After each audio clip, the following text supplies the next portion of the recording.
orang yang ngeklaim dirinya sebagai seorang pemalu gak pede. Berarti kita harus percaya orang itu sudah sangat mahir untuk jadi pemalu. S3 pemalu, PhD pemalu. Kenapa? Pemalu itu kumpulan perilaku, Bilal. Ketika aku mulai jatuh cinta lagi sama diriku sendiri, aku akan dengan mudah membuat lingkungan di sekitarku jatuh cinta, dalam tanda kutip nyaman. Empati kita gak harus selalu setuju ya sama orang lain. Bukan berarti karena aku berempati sama kamu, aku harus setuju sama semua statementmu, sehingga aku jadi merasa bahwa apa yang aku katakan ini gak ada harganya juga. Gak begitu juga. Empati itu kita hanya menghargai bahwa ada point of view lain selain apa yang kita punya. And that's okay. Nah, kita terjebak di satu fenomena yang namanya fundamental attribution error. Aku mulai ngerasa ada yang aneh sama relasiku dengan uang. Ketika ada beberapa indikator-indikator perilaku berulang yang aku rasa ini aneh. Yang pertama, aku malas bertransaksi. Dalam arti, sekalipun itu kewajiban, aku tunda bilang. Kalau kita nabung membawa rasa takut, sisihin uang, takut ada apa-apa. Aduh, takut nanti kalau pengen ini nggak ada. Yang ketabung itu bukan cuma uangnya, tapi rasa takutnya juga. Makanya aku berusaha saving and spending with love, with happiness, sehingga aku nggak menabung rasa takut itu sendiri. Halo semuanya, kembali lagi di podcast Suara Berkelas. Hari ini aku happy sekali teman-teman, karena kita kedatangan tamu berkelas. Ada Kak Dea Rizkita. Halo Bila. Akhirnya ke Suara Berkelas. Akhirnya, di sini tempat produksi podcast itu. Iya, yang intimate itu, yang terlalu serius kata orang. Makasih loh sudah ngundang aku ke sini, Bila. Aku happy sekali. Sebelumnya Yes. ada suami Kak Dea yang datang ke sini, Mas Raka, dan temannya Aludita. Betul. Akhirnya nih Kak Dea Akhirnya kesini. kesempatannya aku hari ini. Oke, Kak Dea, mungkin Yes. orang belum tahu, tapi aku juga bisa bilang ini, aku ketika ketemu Dea pertama kali sebulan lalu di acaranya Aludita, itu punya kesan yang positif sekali. Ini orang kayak percaya diri sekali gitu ya. Aku nggak tahu aura itu seperti apa aku gambarkan, tapi aku nangkapnya ini orang yang mungkin sudah lama menghadapi fase insecurity-nya, terus dia berhasil melewati fase itu dan sekarang udah ketemu dengan versi dia yang paling percaya diri gitu. Seperti apa prosesnya? Dan sampai hari ini, what is your biggest insecurity? Bilal, buat yang belum tahu, mungkin Bilal juga nggak tahu, aku tuh pekerjaannya ngajarin orang untuk percaya diri. Ya, jadi memang sebagai seorang communication trainer, aku kliennya corporate, bertemu dengan ratusan orang di dunia nyata. Aku mengajar, meminta mereka untuk memberikan pelajaran, sharing tentang bagaimana menjadi jauh lebih percaya diri, bagaimana ngomong yang enak, bagaimana ngomong yang efektif, terutama di dunia korporat. Terus, apakah orang yang ngajarin orang percaya diri itu selalu percaya diri? Jawabannya tuh enggak. Aku kalau misalnya disuruh, Bilal, untuk ngomong di depan ratusan orang secara langsung, ribuan orang sekalipun, aku jawabanin, aku nggak takut, aku yakin aku bisa. Tapi kalau Bilal tanya ke aku tadi, apa my biggest insecurity, itu kehadiran digital, Bilal. Kehadiranku secara digital menjadi hal yang menurut aku sempat jadi insecurity-ku gitu. Kenapa? Kalau ngomong di depan banyak orang langsung, aku let's go, bisa. Tapi ketika turns out untuk bikin konten, aku upload konten gitu ya, ternyata aku menemukan bahwa ada sisi diriku yang merasa kalau misal kontennya itu flop, kontennya nggak nyampe ke orang, nggak tepat sasaran, kontennya nggak viral dalam tanda kutip, aku jadi kayak ngerasa, kayaknya bikin konten it's not my thing deh. Kayaknya gue nggak bisa deh bikin konten deh. Kayak kerjaan gue emang korporat aja deh, jadi trainer aja deh, nggak usah jadi content creator dan lain sebagainya. Aku kulik, Bilal. Itu trigger kan. Gak mungkin dong datang tiba-tiba. Pemikiran kayak gitu trigger. Aku kulik dan sampai akhirnya ternyata si Dea ini sempat ada di fase haus validasi eksternal. Ingin dilihat, ingin disukai, ingin dianggap keberadaannya. Dan itu termanifestasi lewat Kalau likes di sosial medianya sedikit rungsing. Kalau misalnya konten yang gak FYP ngerasanya kayak oh I'm not good enough dan segala macam. Sampai akhirnya aku coba do my inner work, gak beres nih. Dalam arti kata harus dibenerin nih pemikiran kayak gini. Dan ujung-ujungnya ya bener. Kita gak butuh kan validasi sebenarnya dari orang lain. Yang kita butuhkan adalah melihat diri kita sendiri, kita percaya sama diri kita sendiri, kita menganggap diri kita sendiri, dan itu cukup. Karena waktu aku mulai memvalidasi diriku sendiri, Bilal, dunia luar ngikutin. Ya kan? Karena our inner world itu kan reflect to outer world juga. Jadi masih dalam perjalanan untuk bisa semakin memvalidasi diri, tapi aku rasa aku sudah ada di tahap yang paling tidak sadar lah dengan insecurity itu. Gitu. Kalau Bilal? Pertanyaan yang dibalik tiba-tiba nih orangnya. tapi aku suka sekali pernyataan inner world kita itu merefleksikan dunia di luar kita gitu. Aku juga pernah di fase kayak kok di luar itu serba gak bagus ya, serba buruk gitu ya. Padahal aku refleksi lagi ternyata di dalam aku juga lagi gak bersih, lagi kotor-kotornya gitu. Kalau dunia itu indah, berarti di dalam aku juga indah. Yes. Aku pernah di fase seperti itu, persis sama kayak Kak Dea gitu. Ketika aku bikin konten dan konten yang gak rame, padahal value-nya bagus, aku ngerasa kok ada yang kurang ya. Ternyata selama ini aku cuma ngelihat indikator keberhasilan konten cuma dari sisi numbers atau viewersnya. Padahal bukan itu poinnya kan. Poinnya tersampaikan ke audiens nggak apa yang kita ingin kasih value-nya gitu ya. Niat awal kita apa untuk mulai ini? Aku selalu kembali lagi ke niat gitu. Semuanya aku lakukan intentional sekarang. Bukan semata-mata aku pengen hadir di digital tuh supaya memenuhi PR, supaya konsisten konten setiap hari, atau supaya dapat viewers, like, followers yang banyak. Tapi aku coba balik lagi, aku punya satu nilai, Bilal, yang aku pegang teguh dari dulu sampai dengan sekarang. Dalam bahasa Jawa itu urep iku urup. Hidup itu harus membawa cahaya, hidup harus membawa kebermanfaatan. So apapun yang aku lakukan harus ada di nilai itu.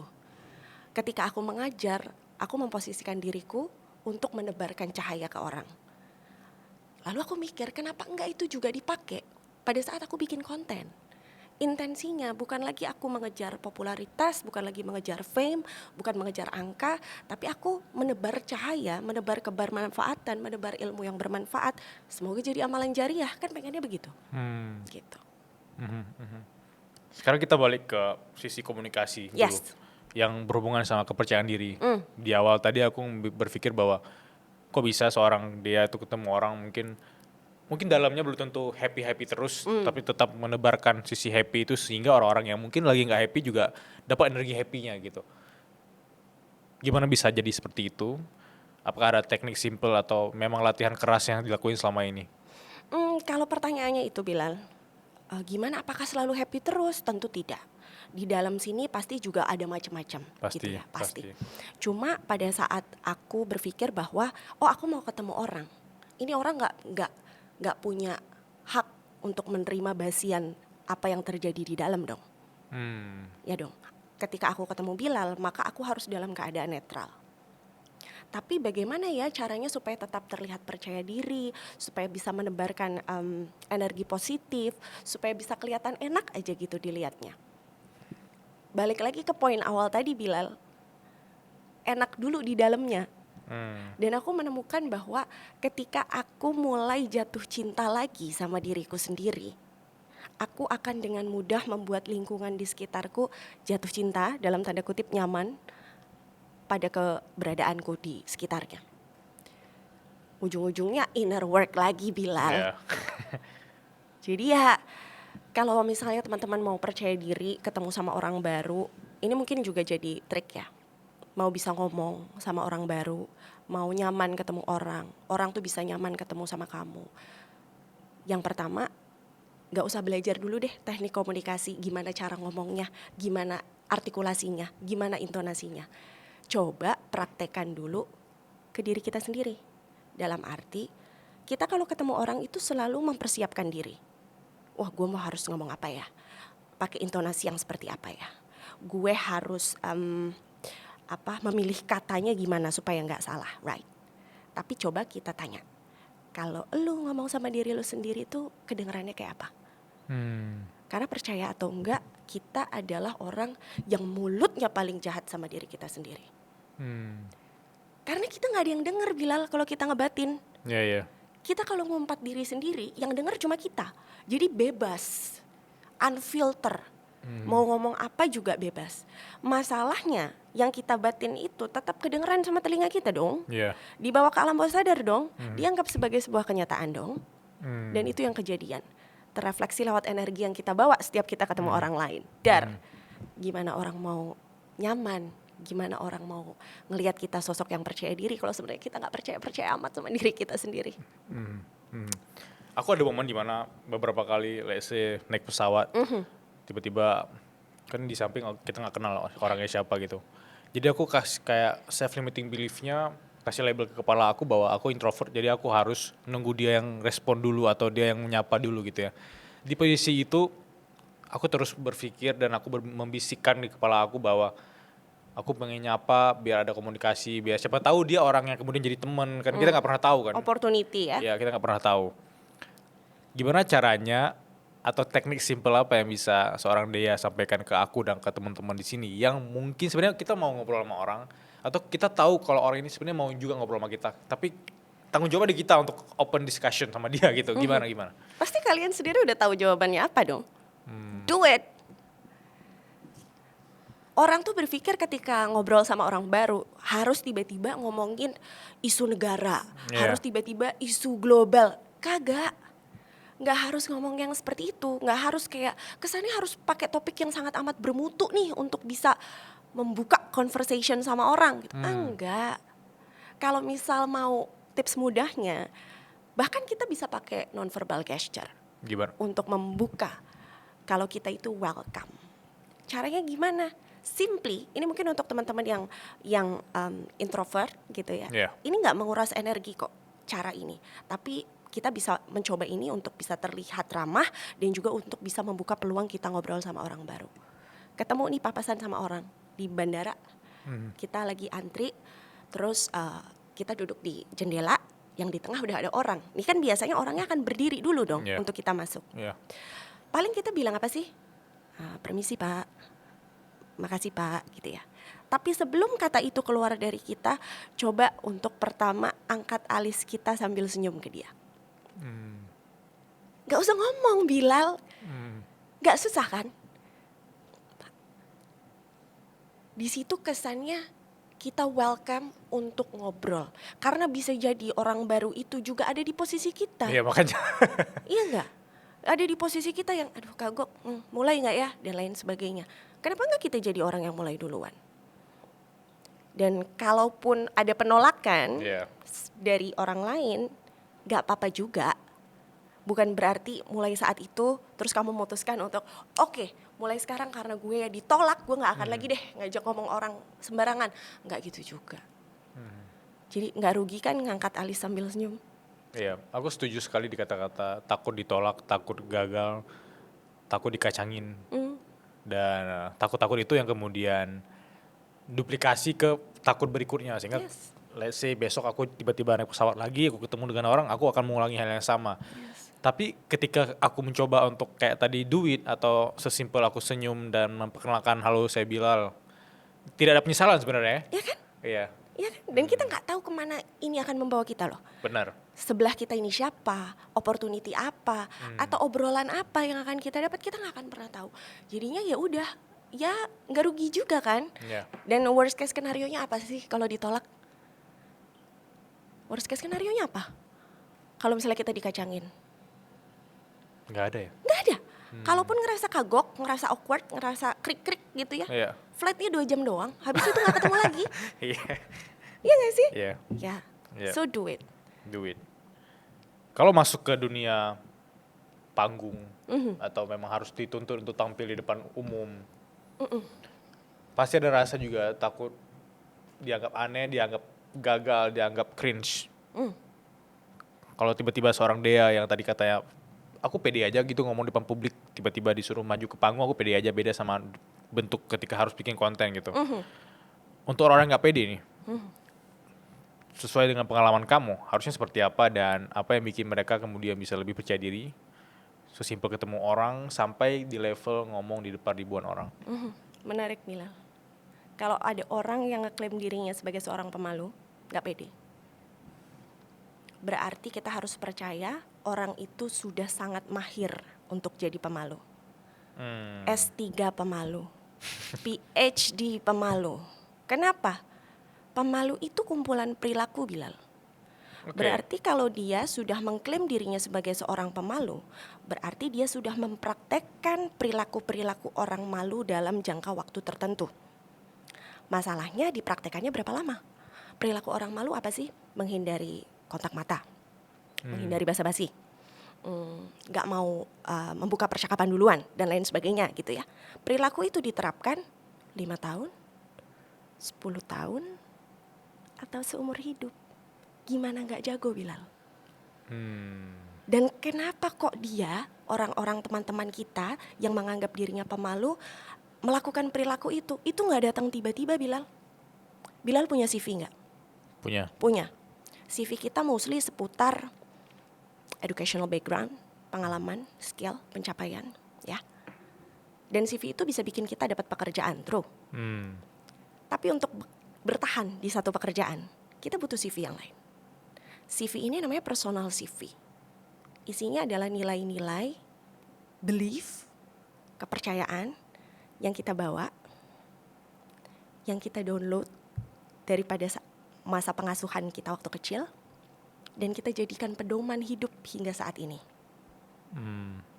So ini yang selalu aku bawakan di kelas-kelas trainingku bersama dengan kementerian, bersama dengan perusahaan-perusahaan swasta maupun badan usaha milik negara. Aku ajak mereka, Bilal, untuk bedah personal CV-nya. Bukan professional CV-nya, personal CV-nya.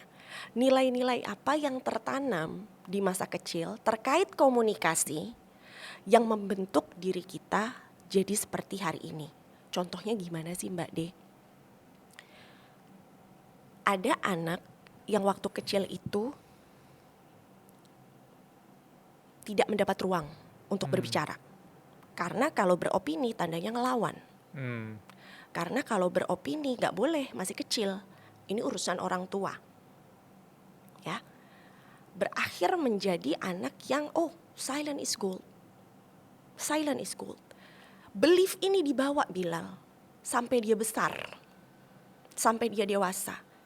Akhirnya di lingkungan profesional dia memilih silent is gold. Gue gak layak untuk ngomong, jadi gue gak usah ngomong. Ada orang yang dicintai karena berprestasi. Kalau ranking 1 berarti anak mama. Kalau gak ranking ya gak tahu anak siapa. Tumbuh besar jadi apa sih, Bilal? Overachiever. Benar gak sih? Ya, setuju. Orang yang overachiever mostly akan overthinker. Takut gagal soalnya. Takut mengecewakan orang tersayang. Akhirnya apa? Sebelum mulai sesuatu pertimbangannya banyak. Mau bikin konten nih, antar dulu deh, bikin skripnya dulu deh, antar dulu deh, sewa studio dulu deh, antar dulu deh, nunggu HP-nya baru deh. Menunda. Bukan karena dia gak percaya diri, tapi karena dia pengen hasilnya benar-benar oke banget. Tapi gak mulai juga akhirnya. Ada orang juga yang waktu kecilnya pengabaian, diabaikan, dititipin ke neneknya, dititipin ke tantenya, membawa nilai I'm not enough.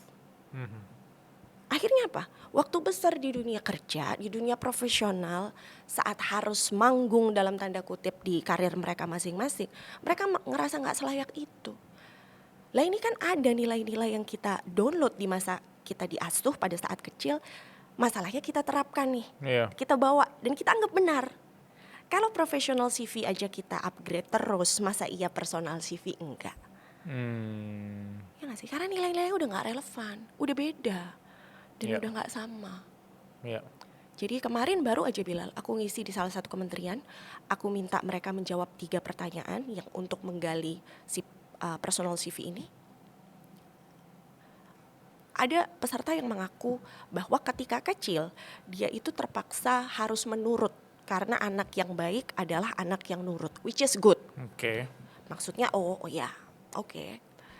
Lalu Pak, akhirnya saya sadar terbawa sampai sekarang saya ada di tahap yang sulit untuk mengambil keputusan. Posisinya leader loh Bilal. Ini tercermin lewat kehidupan profesional dan juga personal saya. Bahkan dikomplain sama istrinya karena dia nggak bisa ngambil keputusan dengan cepat. Ada kan orang-orang seperti itu? Pasti. Dapatnya dari mana? Nggak ujuk-ujuk. Dapatnya dari apa yang kita download pada saat masa pengasuhan di waktu kecil. Iya. Gitu. Tapi kita dari orang luar tidak bisa melihat personal CV itu. Nggak bisa. Kita yang bisa membedahnya, kita yang bisa merevisinya ya. Betul. Aku sempat setuju sekali ketika aku bertemu dengan teman-temanku yang memang dari SD, SMP, SMA itu memang harus ranking 1 gitu. Dan fakta lapangan ketika aku ketemu sekarang masih overthinking untuk memulai sesuatu gitu. Ternyata ada orang seperti itu ya. Dan aku tidak pernah membedah dari kacamata jangka panjang kayak personal CV. Aku cuma ngelihat, oh mungkin dia pernah sekali 2 kali gagal. Ternyata itu rentetan jangka panjang dari SD, SMP, SMA sampai di usia dewasa. Iya, dan masalahnya belum di-upgrade aja personal CV-nya. Begitu udah di-upgrade nilai-nilai yang sudah tidak relevan lagi di hari ini, kita setara aja, sama aja gitu. Kita bisa upgrade itu selayaknya kita upgrade professional CV kita. Dan butuh keberanian sih untuk upgrade. Kayak keberanian untuk bisa beradaptasi dengan perubahan zaman. Karena sebanyak apa orang-orang yang berpotensi menurut aku, dan kalau potensinya itu dikawinkan dengan sesimpel berkarya dan konten, jadi tuh orang itu sering sekali aku ketemu orang berpotensi seperti itu ya.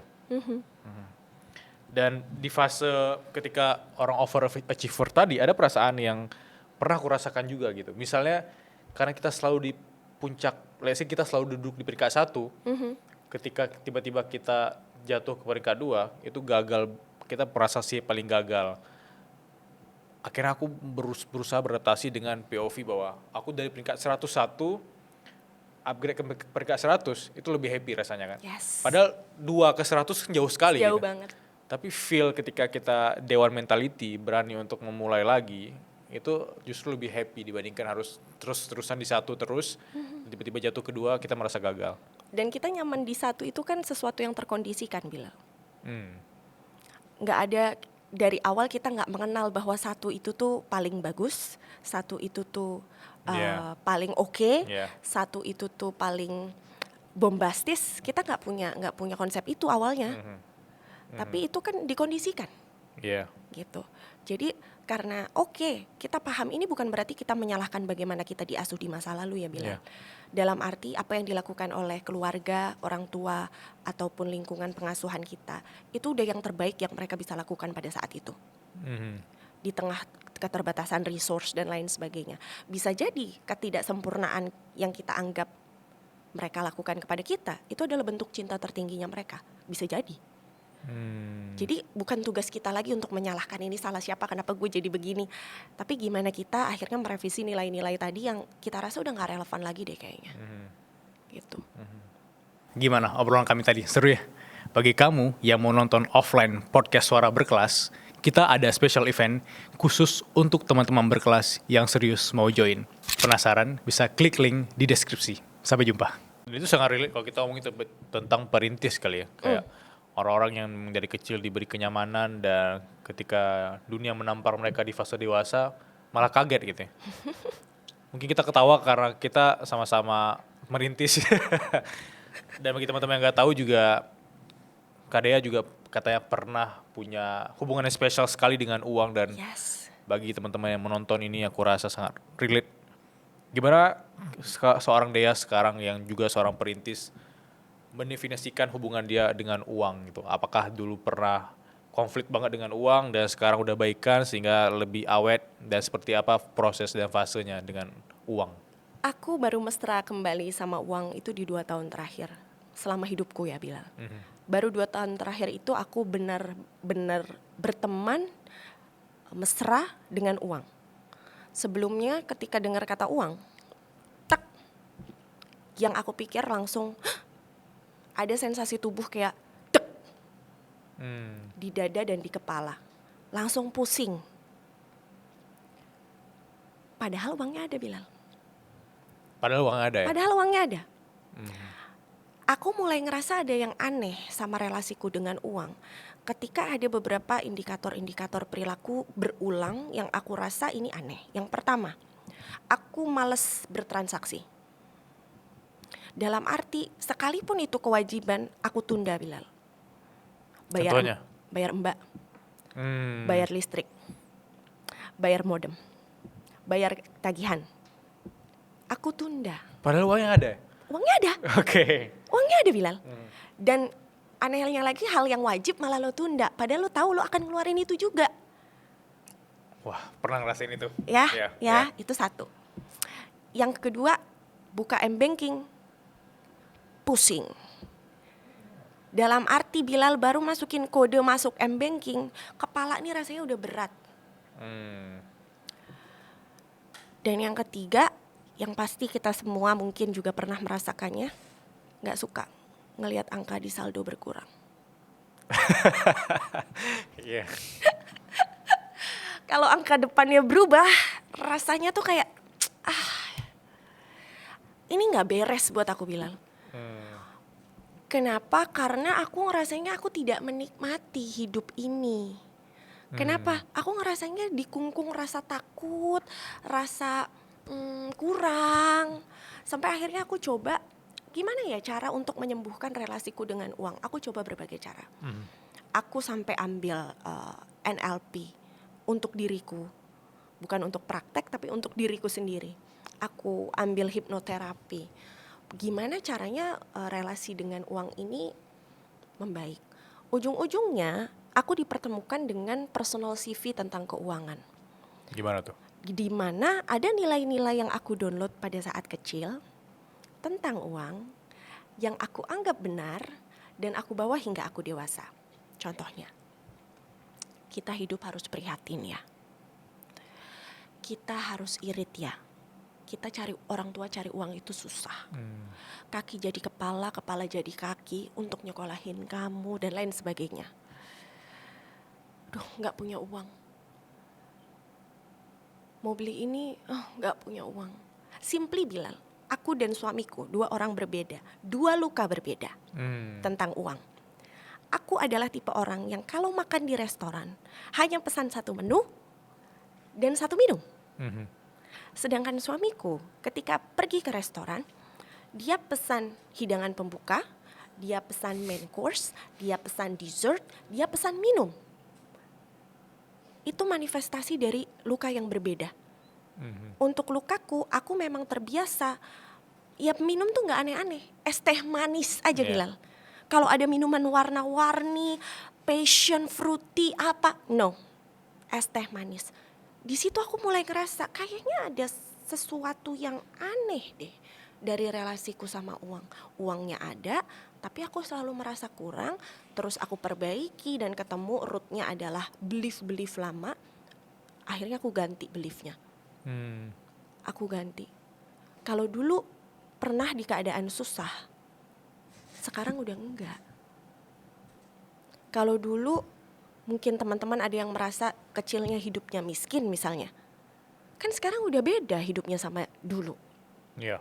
Jadi memberi jarak sama dulu dan sekarang itu juga salah satu upayaku untuk bisa menyembuhkan memperbaiki relasiku sama uang. Karena sekarang kamu bisa ngobrol sama suamiku sampai kaget bahwa aku jadi orang yang berbeda. Dulu aku selalu, aduh sayang uangnya. Mau beli apa mikir gitu, sayang uangnya. Ternyata dulu aku lebih sayang sama uangku, Bilal. Gak sayang sama aku pengen apa sih, Bilal? Aku gak tiba-tiba pengen beli helikopter, Bilal. Aku cuma pengen misalnya makan apa, pengen skincare, pengen baju. Gak tiba-tiba aku beli perkebunan, gak juga. Gitu. Tapi itu masih tertahan terus ya, even beli skincare untuk diri sendiri. Dan mengalah tanpa ada yang nyuruh. Mengalah tanpa ada yang nyuruh. Beli untuk anak aku akan sangat royal.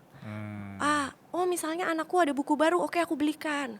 Untuk orang lain royal banget, nggak apa-apa. Yeah. Aku nanti aja gampang. Gampangnya ini yang nggak pernah kejadian, nggak pernah check out. Karena ya udah ngalah tanpa ada yang nyuruh. Suamiku nggak pernah nyuruh aku untuk kurang-kurangin belanjanya, enggak. Nah itu karena relasi yang aku rasa buruk. Dan akhirnya setelah aku coba perbaiki relasiku dengan uang, balik lagi Bilal, ini tentang bagaimana aku memprioritaskan diri sendiri aja sih. Memberikan yang terbaik bukan cuma untuk orang lain tapi untuk diri aku sendiri juga. 3 hal yang menurut aku juga sangat relate ke aku pribadi ya. Malas banget bertransaksi padahal itu premier ya. Itu kebutuhan inti.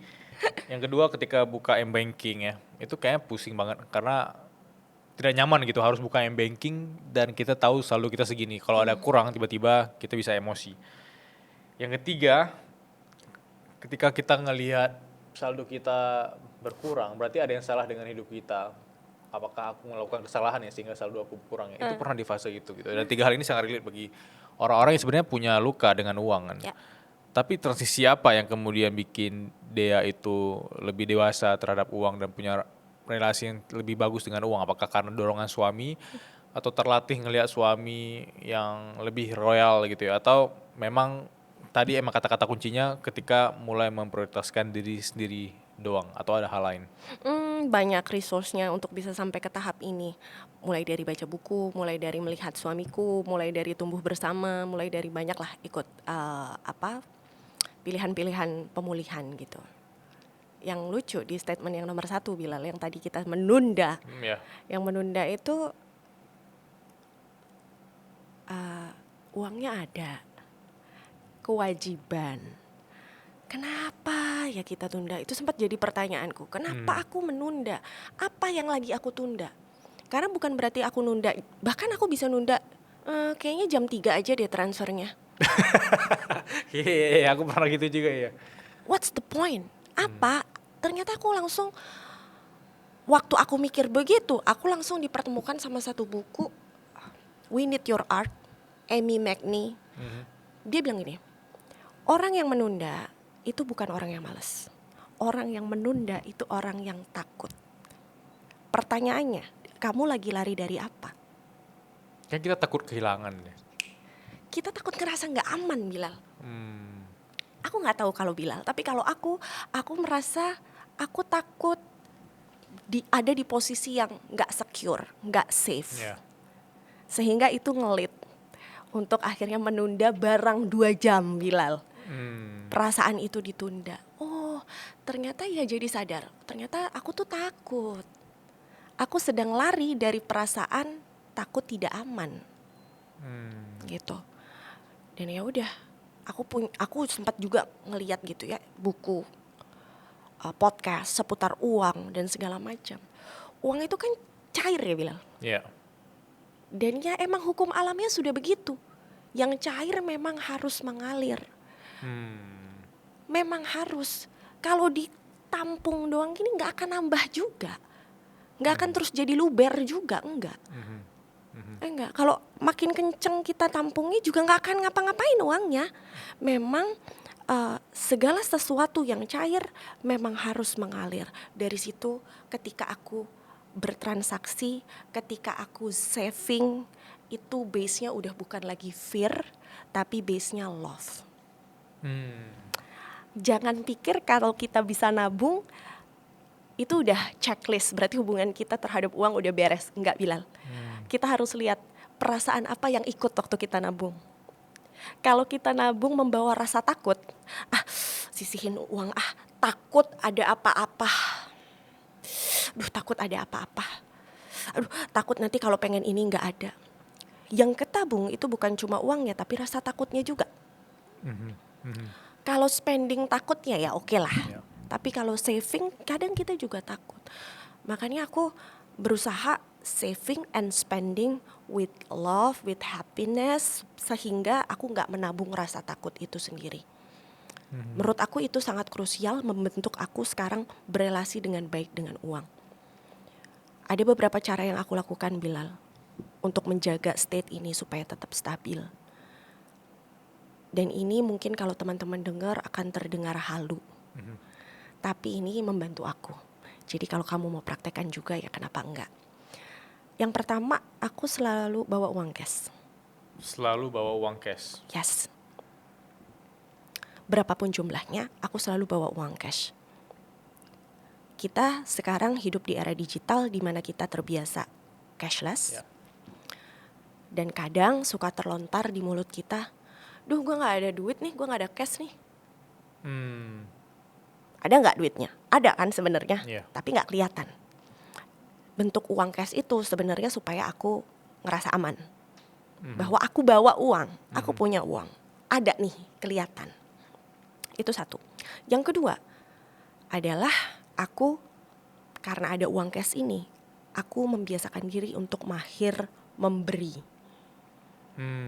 Mau ngasih tip bisa, ada uang cash. Ada Pak Ogah kasih lebih bisa. Mau beli di warung mungkin atau di pedagang kaki lima yang gak ada krisnya bisa. Karena uang cash ini mahir untuk membeli.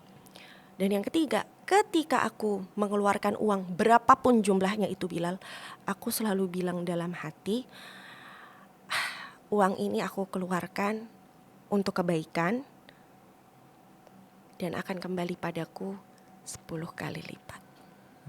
Ini diatur sendiri mantranya.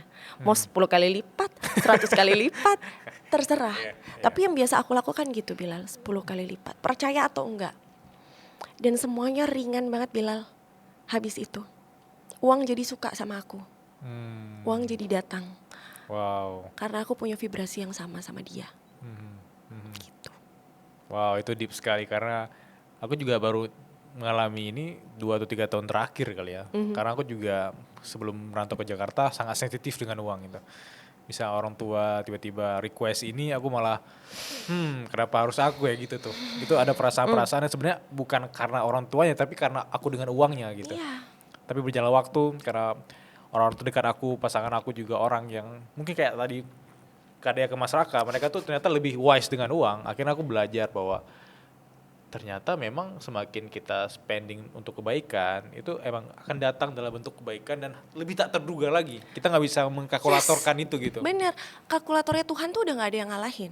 Bahkan itu yang sempat jadi perbincanganku dengan suamiku. Suamiku bilang santai aja Bu, nanti ada rezekinya. Orang yang nggak punya relasi baik dengan uang dibilang kayak gitu, it's not make sense. Benar. Dari mana itu?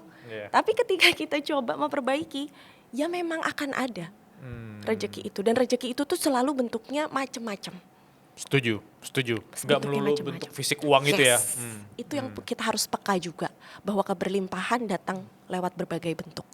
Tapi kalau aku tanya hari ini, sudah di fase bijak sekali spending your money atau seperti apa? Dan kalau iya, the best way to spend your money di usia 20-an atau 30-an dari kacamata seorang Dea, atau Dea yang sekarang ketemu dengan Dea yang 5 atau 7 tahun yang lalu, advice keuangan yang paling sehat ke dia itu harusnya seperti apa? Lu harusnya spending di mana gitu? Mungkin ini akan jadi aneh, karena mungkin orang-orang akan mengencourage dirinya untuk menabung atau berinvestasi. Cuma kalau aku harus ketemu dia versi yang lama, at least versi pada saat umur 20-an awal lah ya. Aku akan bilang ke dia, kalau kamu mau beli sesuatu, beli. Beli.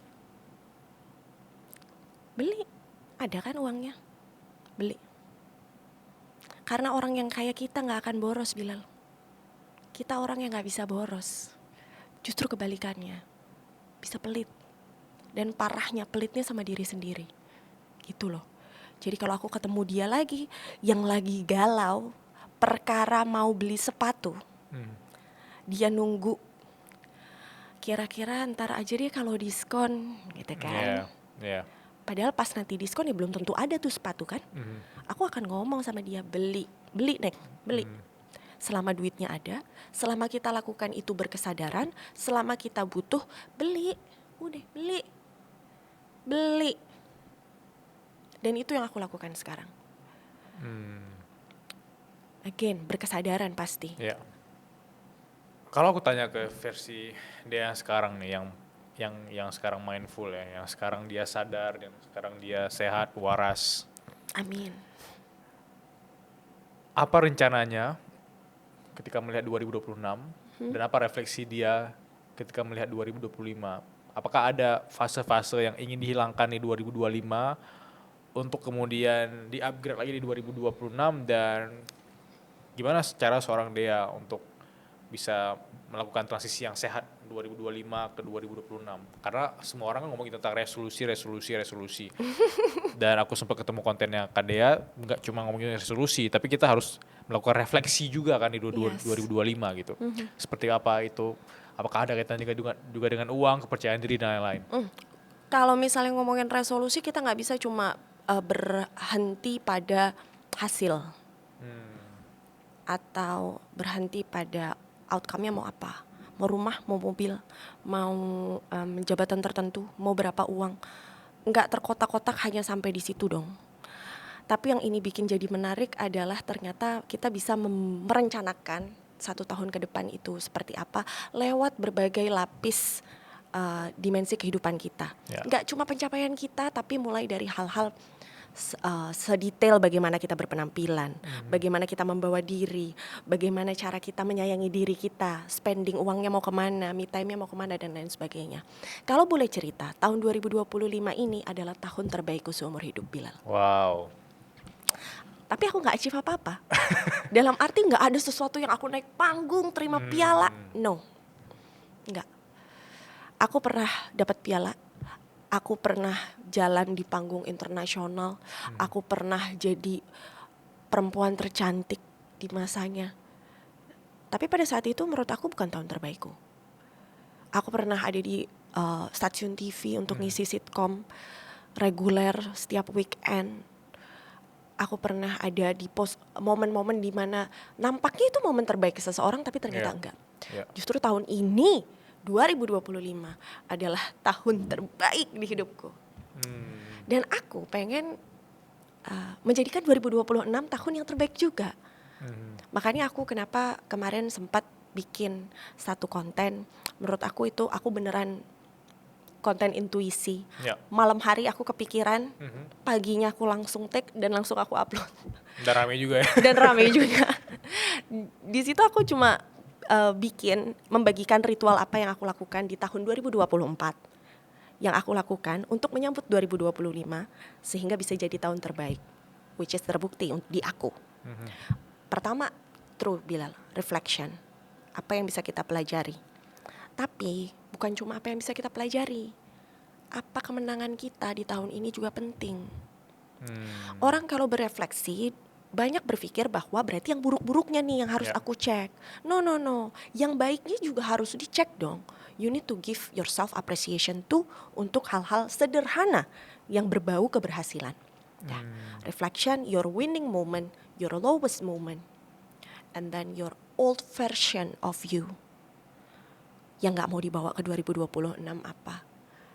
Dan mengawali dan mengakhiri refleksi itu dengan, kalau aku sih, dengan gratitude letter, surat terima kasih untuk tahun ini. Apakah ada clue atau cara simple atau hint untuk siapapun yang masih nggak kebayang gratitude letter itu seperti apa, atau teknik penulisan seorang Dea yang meringankan kita yang sambil nonton podcast ini sampai di menit ini mereka ambil catatan, mereka catat gratitude letter mereka? Anggaplah 2025 ini orang. Anggaplah 2025 ini orang.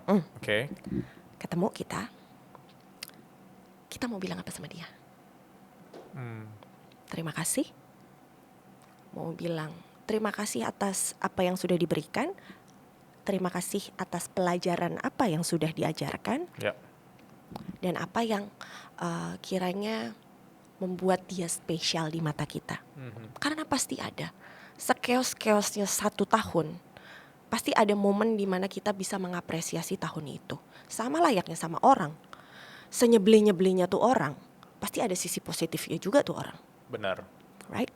Jadi simply hanya dengan menganggap dia orang, mengucapkan terima kasih atas apa yang sudah dia berikan.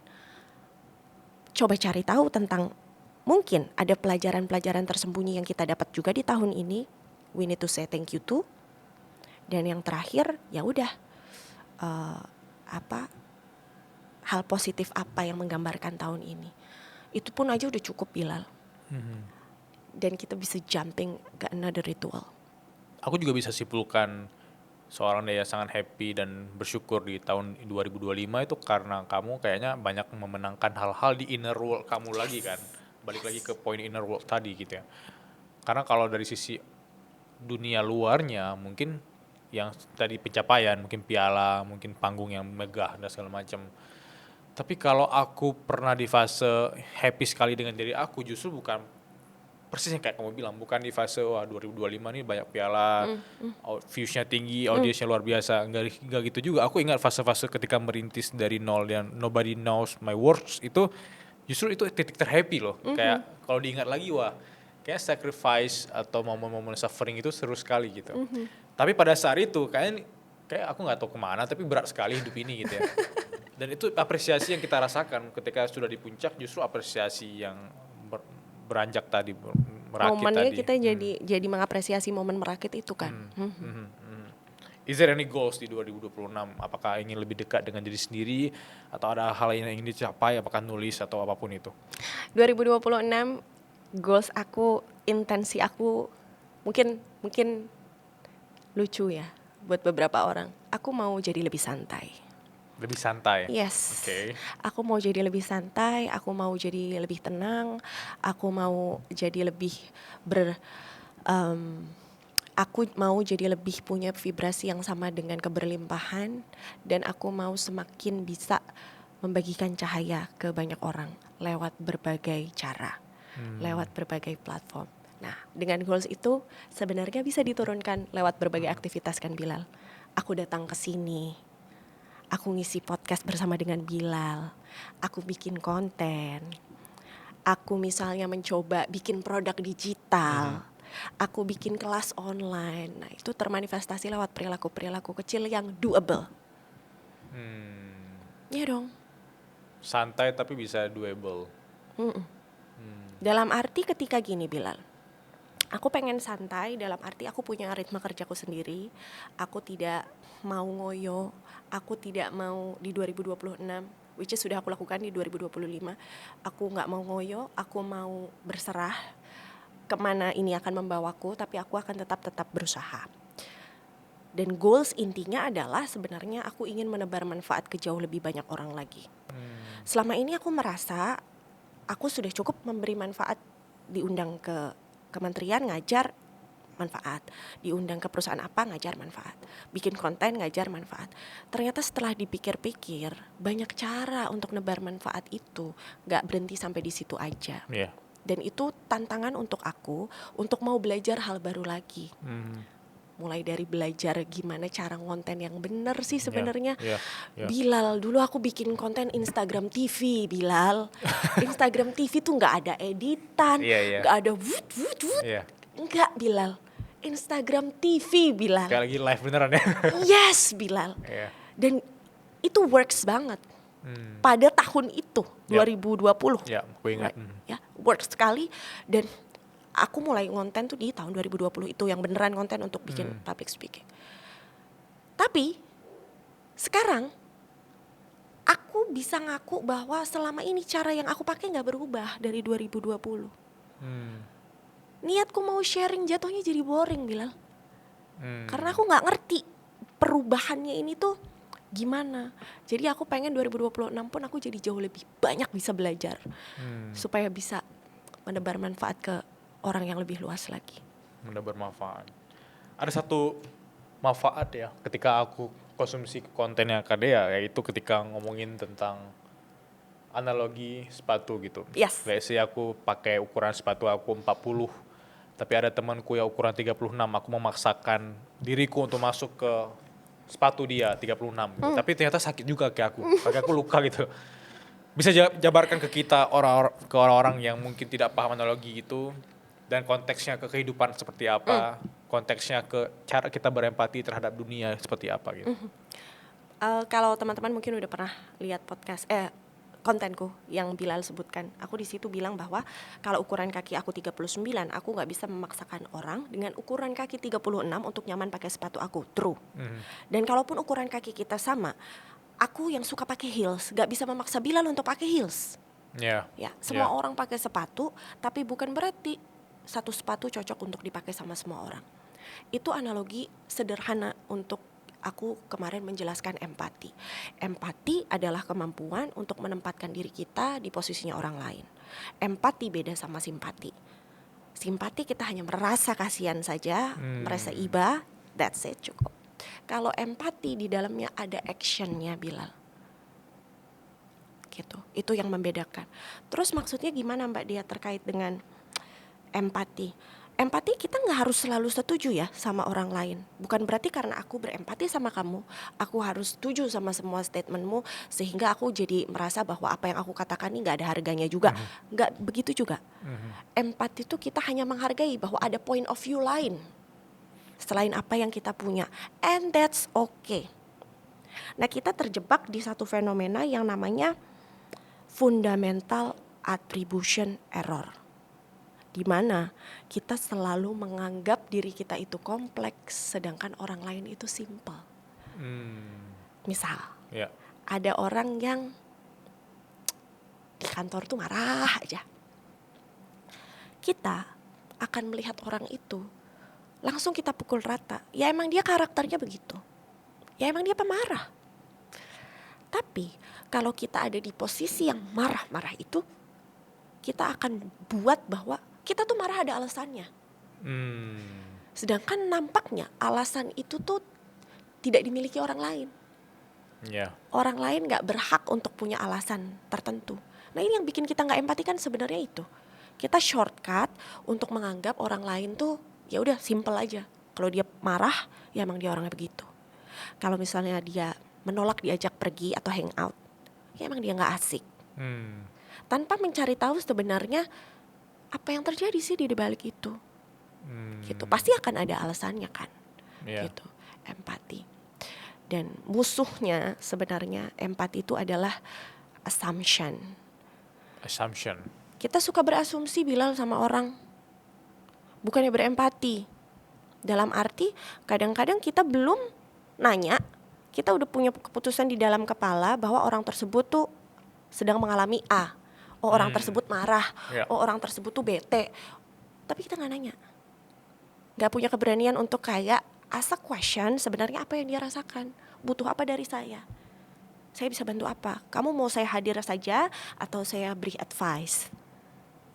Action itu kan yang gak ada di simpati, kalau di empati ada. Nah kita shortcut aja, oh dia lagi bete, oh ya udah lagi bete. Emang gitu bad mutan. Cut aja simple, padahal enggak gitu. Ada buku yang aku baca, aku lupa judulnya apa, tapi dia bilang gini, orang lain tidak jauh lebih spesial darimu, dan begitu juga kamu tidak jauh lebih spesial daripada orang lain. Karena kita tuh sama-sama spesial. Orang yang gak berempati beranggapan bahwa dirinya spesial, orang lain biasa aja. Gitu. Aku suka sekali empati versus asumsi gitu. Karena aku juga tipe orang yang pernah sangat-sangat berasumsi terhadap orang lain gitu. Misalnya ketika aku ngelihat pelayan di restoran yang kayak gugup banget gitu ya, kayak ini orang kenapa sih, apa nih orang tipe seperti ini ngapain kerja gitu ya. Tapi semakin banyak dewasa aku sadar kita gak pernah tahu itu hari pertama dia. Kita gak pernah tahu dia beneran magang, dan memang kita gak pernah tahu dia hari itu lagi nervous sekali, mengalami fase-fase yang buruk sekali di rumahnya. Tapi dengan kita berempati, kita berpikir seperti tadi yang aku pikirkan, kita jadi melihat dunia yang lebih indah juga. Jadi ini ujung-ujungnya ngaruh juga ke bagaimana kita ini tadi Bilal, meningkatkan vibrasi kita dengan keberlimpahan. Orang yang gampang ngomel, baik itu dalam hati ngomelnya ngebatin, vibrasi dirinya rendah.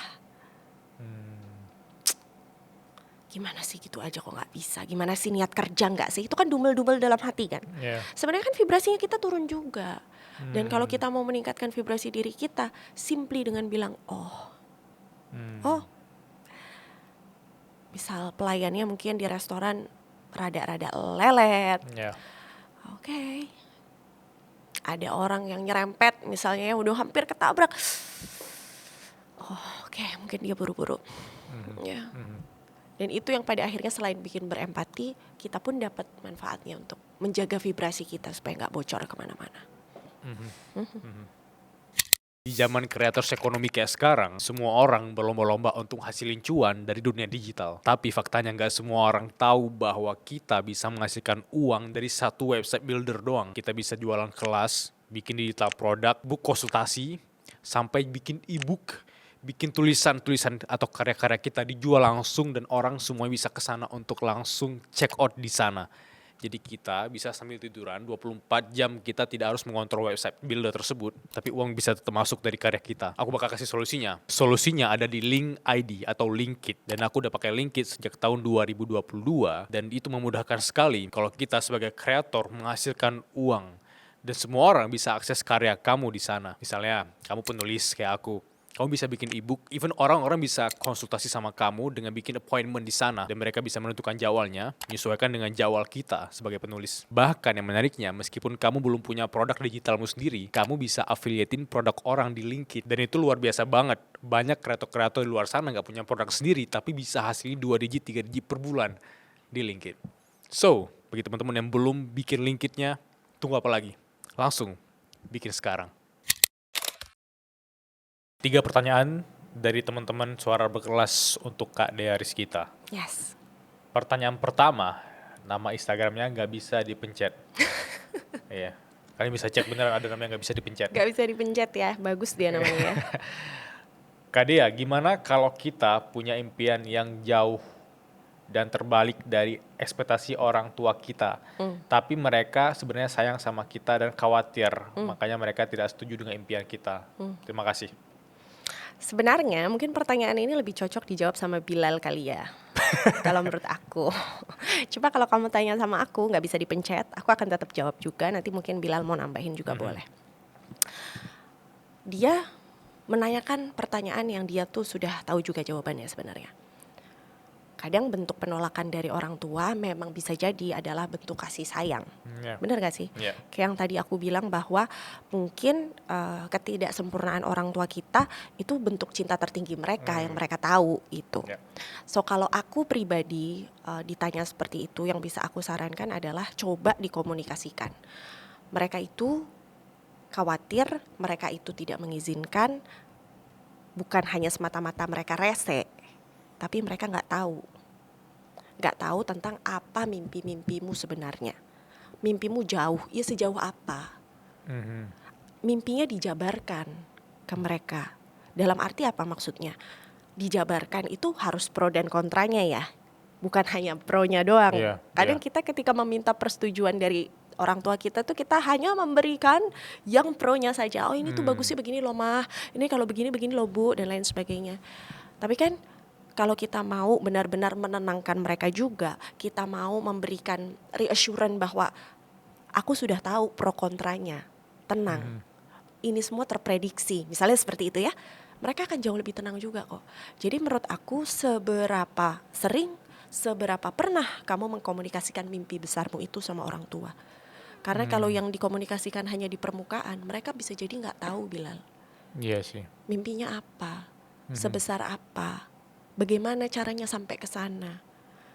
Jangan-jangan mereka sebenarnya setelah tahu, jadi tahu bagaimana cara mensupport kamu. Jadi mungkin selama ini mereka bilang enggak karena mereka nggak tahu aja detail dari mimpinya. Dan aku sih sangat menyarankan untuk tidak mengesampingkan hati nurani masing-masing. Kadang kita tuh udah punya jawabannya, gitu. Tapi karena kadang kita terlalu ada noise dari eksternal, jadinya kita mengesampingkan suara hati kita sendiri. Menurut aku tetap harus didengerin juga sambil kita berupaya untuk bisa mengkomunikasikan itu ke orang tua. Menurut Bilal gimana? Kalau aku selama ini beneran memang orang tua tuh maunya aku ke sesuatu yang serius kayak apa kementerian, kayak PNS. Jadi klien-klienku ya? Ayahku PNS juga kan, jadi ya maksudnya aku setuju sekali dengan kata-kata Kak Dea tadi, yang terbaik versi yang ada di kepala mereka kan, nggak salah juga gitu. Nggak salah. Karena kasih sayang orang tua besar sekali pada anaknya dan itu yang terbaik untuk anak-anaknya gitu. Tapi kan mereka tidak banyak opsi ya. Sedangkan kita yang di industri sekarang ini sangat banyak opsi dan kita tahu harusnya kemampuan dan potensi kita gali diri sendiri itu harusnya seperti apa. Jadi waktu itu aku nggak komunikasikan detail, cuma aku bilang bahwa aku mau nunda dulu kalau emang mau daftar yang kayak mereka sarankan. Tapi berjalan waktu sambil aku ingin membuktikan bahwa kerjaan aku atau apapun yang aku rintis ini bakal berbuah hasil, nggak harus panjang lebar, kayak aku bilang 2 tahun deh. Akhirnya ketika udah mulai perlahan terlewatkan fase itu, aku membuktikan juga, dan mereka nggak ada protes lagi nih, kayak nggak ada menyarankan lagi You gitu. do you, terserah. Iya, bener, itu kata-kata yang bener sekali, kayak lu lakuin aja, lu beraksi aja, entar kemudian hasilnya bakal kelihatan dan mereka tuh nggak bisa bantah gitu. Iya. Ya, itu Jadi- membuktikan juga bahwa kita punya integritas, punya keseriusan dengan apa yang kita omongin tadi kan. Dan itu berakar dari mendengarkan kata hati juga kan. Oh iya, itu mahal sekali sih, Ya kan? mendengarkan kata hati. Kita ke pertanyaan kedua. Pertanyaan kedua dari underscore KAKA 0121 underscore. Susah sekali Iya, ya iya. username-nya. Ini kayak bukan second account, akun ke-6 kayak ini. Dia 6 account ini iya, mah. dia nanya, apakah ada 3 buku non-fiksi yang mengubah cara pandang seorang Kadea? Kalau ada, aku penasaran. Terima kasih. Oh, sama-sama. Menurut aku tuh gak ada buku yang jelek, Bilal. Ya. Gak ada satupun buku yang jelek. Tinggal buku yang aku baca tuh menjawab keresahanku atau enggak. Jadi kan ada ya, kita suka nge-review buku. Yeah. Kayak menurut aku semua buku, fiction, non-fiction, semuanya bagus. Tinggal seberapa menjawab keresahan kita. Momennya pas nggak pas kita lagi baca buku itu. Dan kalau ditanya 3, aku punya rekomendasi. Yang pertama itu Manifest. Buku Manifest. Dari Roxy Navosi kalau nggak salah. Manifest, warnanya oranye. Ya, yang tulisannya hitam Manifest. Yes, itu aku baca di tahun 2024 dan punya sumbangsih besar buat aku untuk menjadikan 2025 tahun terbaikku. Itu. Bahasanya sangat mudah dipahami. Aku nggak tahu sudah ada versi bahasa Indonesianya atau belum. Tapi waktu itu aku memang beli yang berbahasa Inggris, tapi sangat mudah untuk dipahami. Apa yang paling diingat dari penggalan kalimat-kalimat di sana? Kembali lagi bahwa kita bukan hanya apa yang kita pikirkan, tapi apa yang kita rasakan. Dalam arti kalau kita sedang menyambut tahun depan nih, 2026 gitu, menyambut tahun 2026. Yang harus kita persiapkan itu bukan hanya kita mau jadi apa, tapi rasa apa yang mau kita bawa. Dalam arti misal, aku ingin menjadi tadi sosok yang lebih bisa menebar manfaat ke orang lain gitu. Berarti apa yang harus aku lakukan? Oh, berarti aku harus mencoba banyak hal baru. Mulai dari datang ke podcast, mulai dari mulai menulis dan lain sebagainya. Kira-kira orang itu vibes-nya atau rasa yang dia bawa setiap kali dia melakukan hal-hal itu tuh apa? Oh, dia pasti rasanya happy, rasanya ringan, joy, bangga.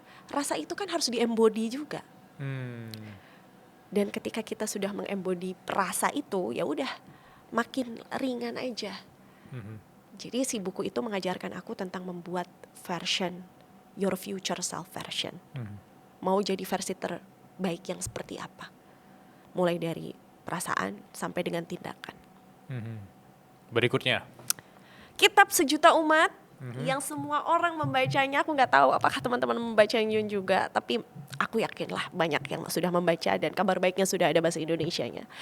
The Let Them Theory. Oh iya. Mel Robbins. Aku sudah beli di Kindle pada saat itu. Karena masih ada perasaan-perasaan, ntar, masa buku 500.000? Cek di Kindle gitu ya. Oh, ada nih 250.000. Ya, make sense. Beli di Kindle, baca. Aku membutuhkan ini. Ujungnya ke Periplus juga beli. Oh, juga beli juga kayak yang fisik ya. Jadi punya dua-duanya, gimana nih? Udah deh, pasti kalau Let Them Bilal baca kan? Baca.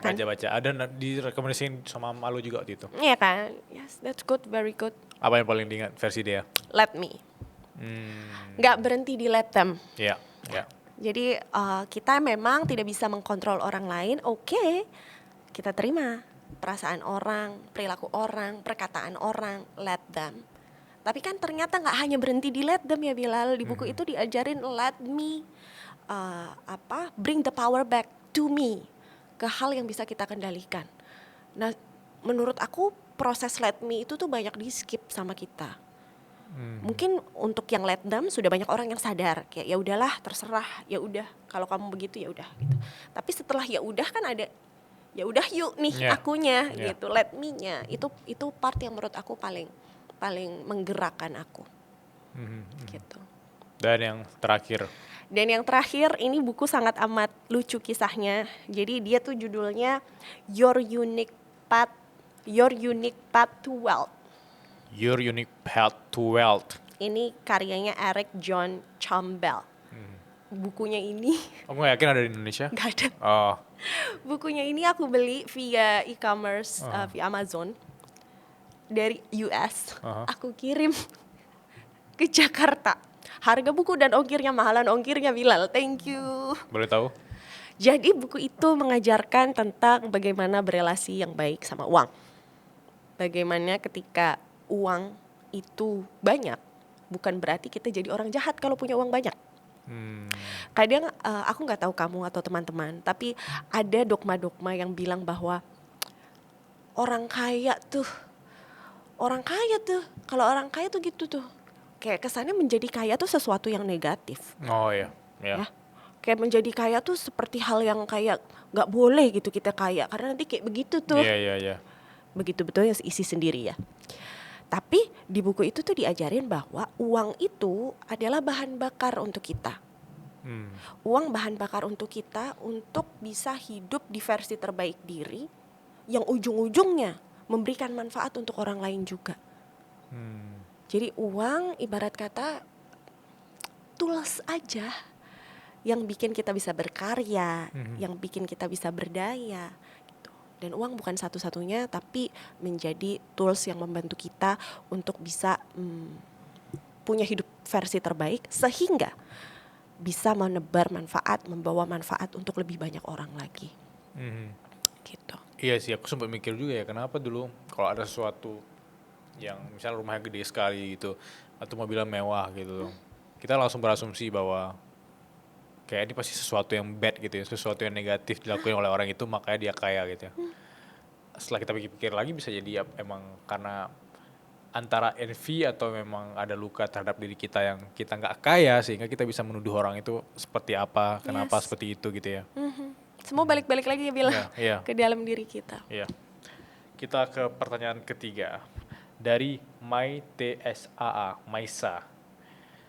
Pernah nggak Kak Dea itu di titik krisis identitas diri? Nggak ngapa-ngapain?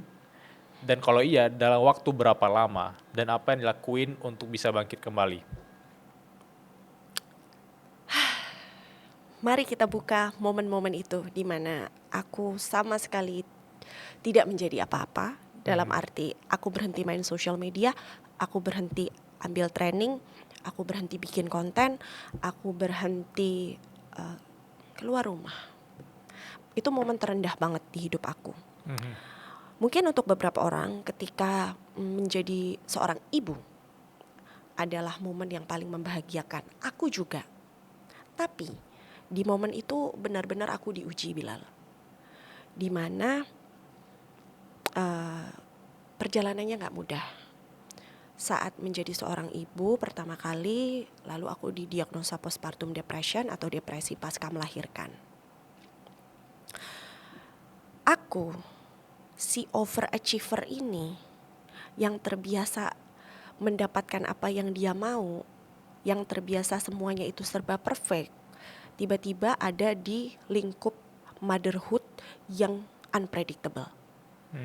Ternyata aku nggak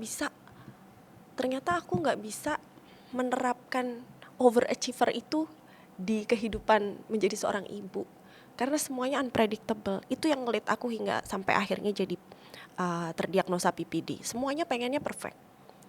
Oh, anak harus berat badannya oke, anak harus DBF langsung, breastfeedingnya langsung ke aku, nggak pakai dot, nggak pakai sufor, anak harus aku yang pegang, jangan orang lain. Cikal bakal si overachiever ini nih, si perfeksionis nih, yang pengennya semua dia. Itu ngelit tuh sampai akhirnya aku terdiagnosa postpartum depression. Belum lagi pada saat itu aku harus operasi abses payudara kanan dan payudara kiri. Jadi di payudara kiri ada benjolan besar, ASI, sumbatan ASI yang terkena bakteri. Karena pada saat itu nipple aku terluka karena proses menyusui, bakteri masuk, gumpalan ASI berubah jadi nanah, harus dioperasi. Dioperasi di bulan Desember, yang sebelah kiri yang sebelah kanan di bulan Februari. Jadi aku waktu itu menyambut tahun yang cukup sulit. Tapi ternyata itu mengajarkan aku sesuatu, Bilal, untuk detach, untuk bisa tidak punya keterikatan dengan sesuatu. Di kasus aku itu contohnya power. Aku tadinya, aku punya julukan, Bilal, aku punya julukan wanita udara. Yang ngasih julukan itu adalah orang bandara.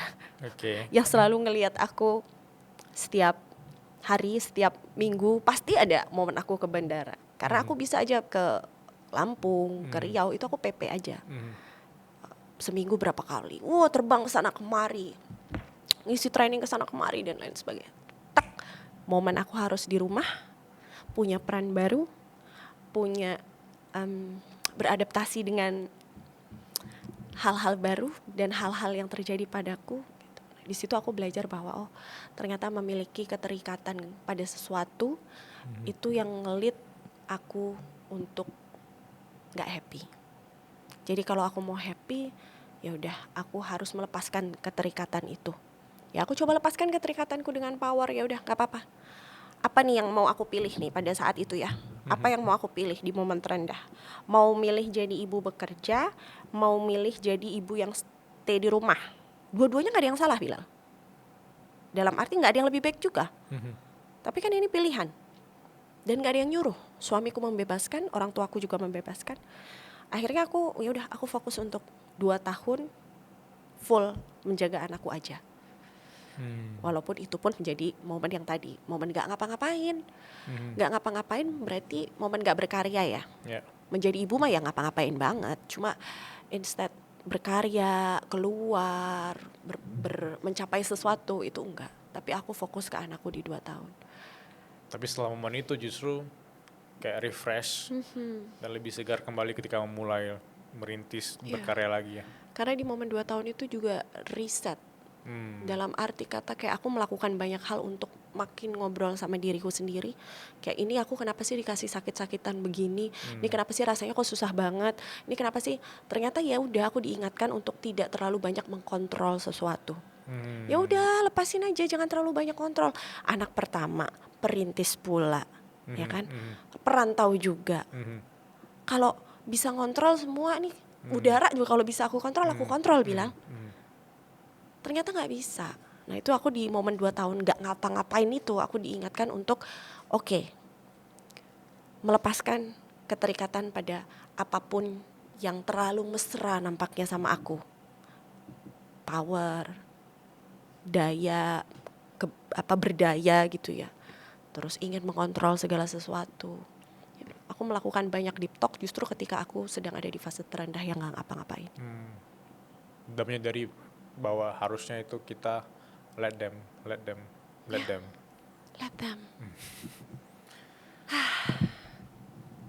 Sebelum kita tutup, the worst advice yang pernah Dea dengar? Aku yakin 100% semua orang yang nonton Suara Berkelas hari ini, yang mendengarkan juga dan termasuk Bilal, pasti pernah mendengar statement ini. Kamu harus kuat ya. Kamu harus kuat ya. Gak harus. Gak apa-apa. Kamu harus kuat ya.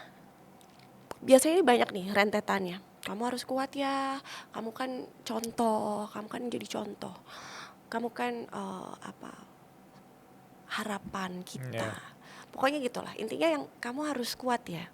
Gak ada pernah siapapun yang mengharuskan kamu untuk kuat selalu setiap hari. Karena apa?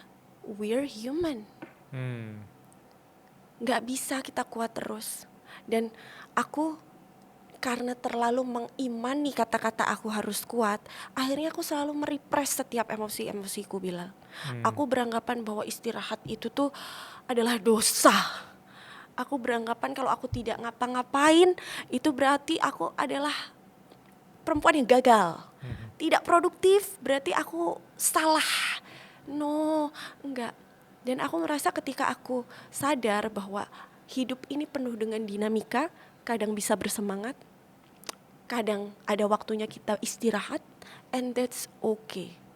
Gak apa-apa. Itu menurut aku. Jadi siapa sih orang pertama yang nyuruh kita semangat terus? Yang nyuruh kita kuat terus? Karena kenyataannya kan gak bisa. Apalagi untuk teman-teman laki-laki. Teman-teman laki-laki lebih biasnya lebih besar kan? Kamu kan laki-laki, kamu harus kuat. Gak ada yang harusin seperti itu.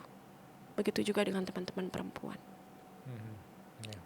Dan itu memang titik dimana seorang harusnya vulnerable ketika di fase terendah dia gitu. Disitulah dia belajar. Yes. Justru ya mungkin ketika berhasil kamu akan merayakannya. Tapi ketika kamu gagal, kamu akan belajar sesuatu. Terima kasih banyak Kak Dayar Skita udah datang ke Suara Berkelas. Aku happy sekali dan banyak hal yang aku petik hari ini. Terima kasih Bilal sudah diajak ngobrol di sini. Senang sekali aku. Sehat terus. Sehat terus. Sampai jumpa semuanya.